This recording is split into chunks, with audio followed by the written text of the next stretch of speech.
ما الذي يمنع إسرائيل من تكرار السيناريو القطري وتنفيذ اغتيالات لقيادات حماس على الأراضي المصرية؟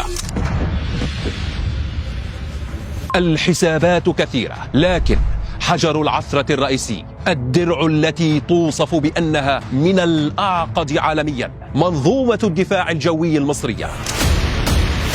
شبكة نارية متكاملة تمتد من سطح الأرض إلى حدود الغلاف الجوي، تتنوع مكوناتها من نظام شابرال الأمريكي الموجه بالأشعة تحت الحمراء إلى منظومة كروتال الفرنسية قصيرة المدى، بالإضافة إلى منظومة سكاي جارد المعدلة محليا والمعروفة باسم عمون، التي تجمع بين مدافع رشاشة من عيار 35 ملي وصواريخ متوسطة المدى. وتستخدم هذه المنظومات لاعتراض الطائرات المسيرة والمروحيات والطائرات ذات الارتفاع المنخفض.